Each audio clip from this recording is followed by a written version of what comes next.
Eu sou a Alessandra, eu sou presidente da Comissão do Meio Ambiente de Itu. Eu acho que, antes de São Paulo, estamos nós vivenciando o racionamento de água oficial desde fevereiro deste ano e não oficialmente desde novembro do ano passado.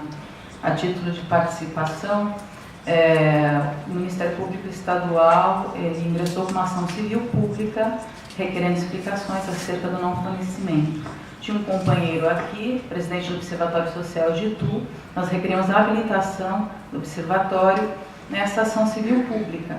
A OAB não nos apoiou no nosso empenho aí para conseguir uma procuração e então nós temos trabalhado em conjunto. Participo também em alguns conselhos, mas não há esta questão paritária, ainda está longe de ser um consenso, tá?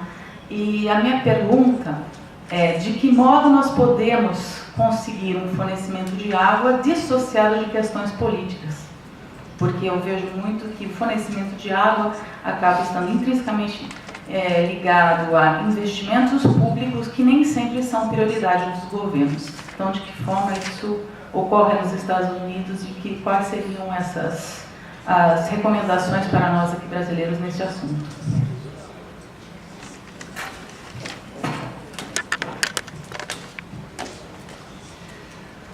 Oh, another hard question. I actually want to answer both the last statement and this question together. I think one of the things that is unique about Brazil is you do have the public prosecutors. You do have this body of lawyers who are dedicated to the protection of the public. One of the unique things in the United States is that we have a deep history of philanthropy. We have a lot of people who will donate money, and a lot of money to causes.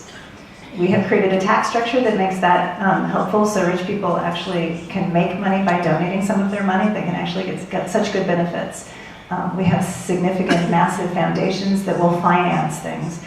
And you cannot underemphasize the importance of philanthropy in our environmental development. Most of this money and most of these opportunities did not come from federal funds. They came from private funds. The Ford Foundation has funded work I do, the Pew Charitable Trust, Bill Gates, bless him. I mean, there has been so much money from the private sector that has gone to the NGO community for both the kinds of lawsuits I discussed, but also for lobbying, also to finance people whose full-time job can be to act on behalf of the public.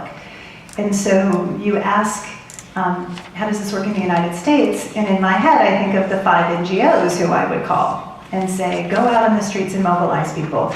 Go call the senators. Go lobby. Go bug them. And I understand that that facility isn't quite as prevalent here. I think we have some wonderful artists and some other activists who clearly are impassioned. But I don't know that you have the private resource to do this.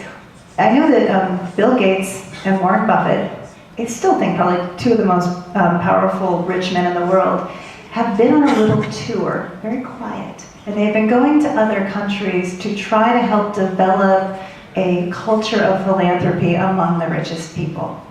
There was a very famous meeting they had in China a couple of years ago with, I think, the 12 most wealthy men in China, and said, you have got to develop this culture of philanthropy to support civil causes if you are going to be the kind of nation that the United States is, if you're going to have as active of a civil society. I'm not sure that went over very well in China. I don't know that they really want that active of a civil society. But I think it's at least worth acknowledging that until you have money that is unbeholden to the government, until you have resources that can be deployed free of political conversation, it is sometimes hard to take the kinds of action that you see happening in the United States. When you hear about most of our environmental litigation, when you hear about many of the things civil society has done, it is because, frankly, some rich person created a foundation that is paying the salaries of lawyers who are doing that work. They're not good salaries. I have done work like this for many years, and I am not rich. But it is enough to free me from having to be beholden to the government or beholden to a company or beholden to someone else.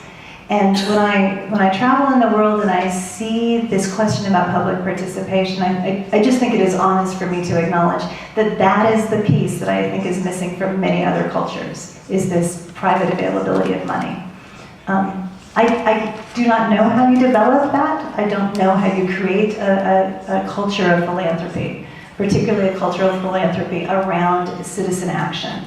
But I think it is one of the most important ingredients in how the United States is able to accomplish these kinds of goals.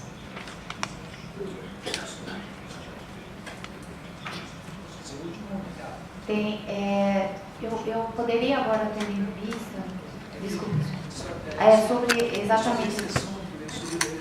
Então, por favor.